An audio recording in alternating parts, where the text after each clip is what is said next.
आज ही डाउनलोड करें और अपने पसंदीदा शोज का आनंद लें। ये इंस्पेक्टर से कहीं मेरी सजा बढ़ाने को तो नहीं कह रही ना? अरे इसके पास तो पैसे भी है, चोरी की जगह कोई और बड़ा केस ना बना दे।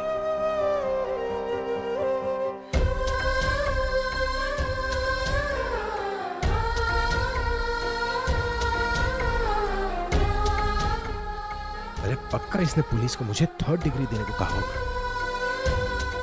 ओके,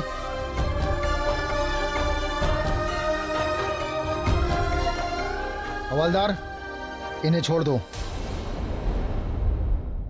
नहीं, मैं नहीं जाऊंगा। अरे पिक्चरों में देखा है मैंने, आप लोग ऐसे ही छोड़ते हैं फिर पीछे से गोली मारते हैं, एनकाउंटर करते हैं आप लोग। मैं जेल जाऊंगा, मुझे जेल में डालो। मिस्टर अभी, ऐसा कुछ नहीं है, अब आप जा सकते हैं। आप पर कोई केस नहीं है। क्यों? मिस प्रज्ञा ने अपनी कंप्लेन वापस ले ली है। इस वक्त आप पर कोई जुर्म नहीं है।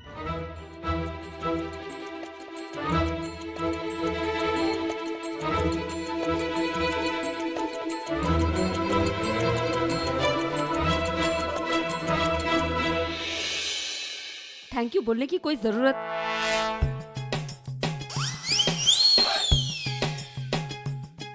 घर चलिए, देर हो रही है।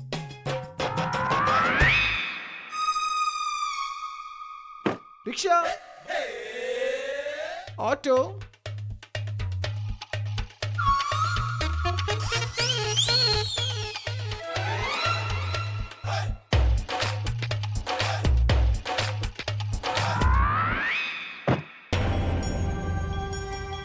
कुछ समझ में नहीं आ रहा, क्या करूं जिसे कि अभी भी जेल में ना जाए और प्रज्ञा भी गलत ना दिखे। मैं तो ना कल से अपने लिए व्रत रखना शुरू कर देती हूँ। ओ गॉड जी, अब इस बला से आप ही बचा सकते हो। अगर भाई को जेल हुई तो सारा खानदान प्रज्ञा के पीछे पड़ जाएगा, और अगर कहीं उसने भाई को जेल नहीं होने दी तो उसका राज खुल जाएगा कि वो भाई को अभी भी चाहती है। हाँ, अब भाई अगर घर आए तो क्लियर हो कि कहानी का क्लाइमैक्स क्या है। दीदी, अगर आज प्रज्ञा की वजह से अभी को जेल हुई ना तो मैं उसे अपना पिंड वाला रूप दिखा दूंगी। आप सही कह रही हैं इंदु दासी, बल्कि मैं तो कहती हूँ हम सब आपके साथ हैं, आपको जो करना है करिए। ओए पुत्र जी, मुझे किसी की जरूरत नहीं है, मैं अकेली ही काफी हूँ उस प्रज्ञा के लिए। आखिर वो समझती क्या है अपने आप को? दादी, मैं तो कहती हूँ हमें एक एक करके ना उसकी क्लास लेनी चाहिए और हम सबको मिलकर ना उसकी बैंड बजानी चाहिए। ओए चुप करो सब लोग।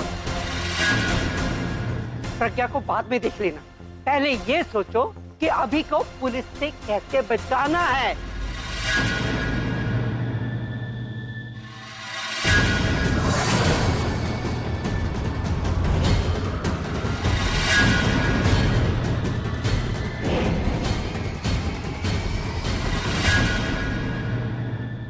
लो, प्रज्ञा तो अकेली आई है, मतलब इसने सच में अभी को जेल में भिजवा ही दिया। ये जरा भी नहीं कमजोर पड़ी। ये अकेली ही आई है, मतलब पुलिस ने भाई को पकड़ लिया। गॉड, अब मुझे भाई को बचा के उन्हें इसके अगेंस्ट इस्तेमाल करना होगा। इसके खिलाफ एक वही है जो इससे जीत सकते हैं।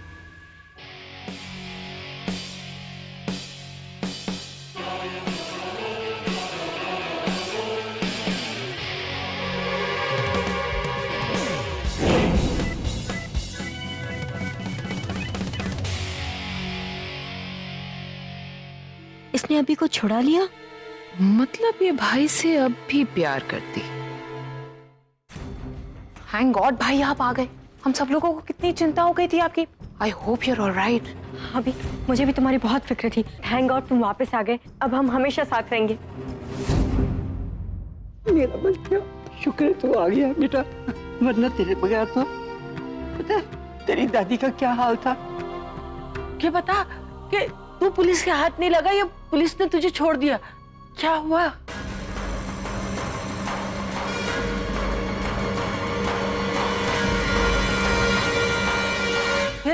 फिर क्या, वो लोग मुझे अंदर नहीं डाल पाए ना। क्यों? पुलिस स्टेशन बंद था क्या? नहीं, पुलिस स्टेशन तो खुला था। वो क्या है ना, वहां पर कोई आया था मुझे बचाने के लिए। मेरा रक्षक, मेरा अनवांटेड साया, मेरा फरिश्ता। कौन? अरे आप सब लोग जानते हो उसे, अरे वही जो हमारे घर में छाया, the one and only miss Pragya Arora.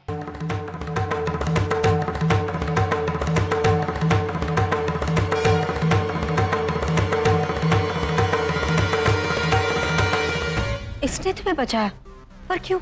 I mean, कुछ देर पहले तो मेरे पर इल्जाम लगा रही थी कि मैं चोर हूँ और बोल रही थी मुझे जेल भेजेगी, मेरी लाइफ स्पॉइल कर देगी, और तुम्हें इसने बचा लिया। क्या बात कर रही हो? मतलब मेरे चोर बनने से पहले इसने तुम्हें चोर बनाया था? हाँ अभी इसने मुझे सबके सामने चोर साबित किया, मुझ पे इल्जाम लगाया और मुझे फोर्स किया कि मैं अपनी चोरी मान भी लूं। तो अच्छा हुआ कि बैग खाली निकला, वरना आज तुम्हारी होने वाली बीवी बच्चे के साथ जेल में होती। तुम्हें तो ये बचा के लेके आई, मुझ पे तो ये और ज्यादा स्ट्रॉन्ग केस करती। मुझे एक चीज समझ नहीं आ रही है कि 24 घंटे जेल की धमकी देने वाली मिस प्रज्ञा अरोड़ा, इसने आपको जेल से बाहर क्यों निकाला? ये तो हमेशा पैसों के बारे में ही सोचती है ना, तो इसने अपने पैसों को कैसे जाने दिए?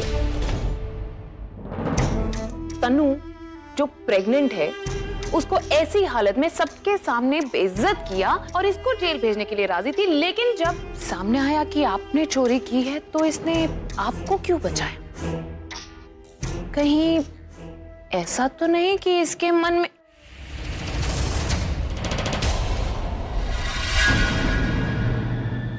मैं जानता हूं इसने मुझे क्यों बचाया, क्योंकि मुझे बचाने के अलावा इसके पास और कोई रास्ता नहीं था। वो क्या है ना, मैं इसका चलता फिरता एटीएम जो। ATM machine? हाँ एटीएम, इसका वो बैंक अकाउंट हूं जो कभी खत्म नहीं होगा।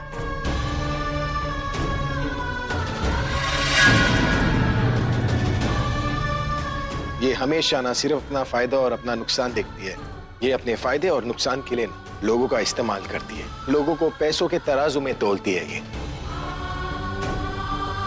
इसे अच्छी तरह पता है कि अगर मैं जेल जाता ना तो मेरी बदनामी होती, अगर मेरी बदनामी होती तो मेरे प्रोड्यूसर्स मुझ पर पैसा लगाना बंद कर देते, मेरे एल्बम्स नहीं बिकते, मेरे कॉन्सर्ट्स खाली जाते। अगर वो सब होता तो पैसे कहां से आते? अगर पैसे नहीं आते तो फिर ये पैसे कहां से बनाएगी?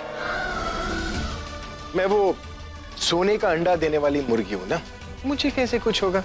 कुछ होने देगी, है ना?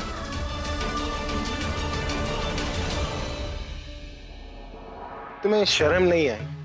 तुम एक औरत होकर एक मां बनने वाली औरत का दर्द नहीं महसूस कर सकती? तुम उस बच्चे को जेल भेजना चाह रही थी जिसने इस दुनिया में अभी तक जन्म नहीं लिया। पता है दादी, अपने फायदे के लिए ना एक मुर्दे का भी सौदा कर लेंगे। और वैसे तुम बहुत स्मार्ट समझते हो ना अपने आप को।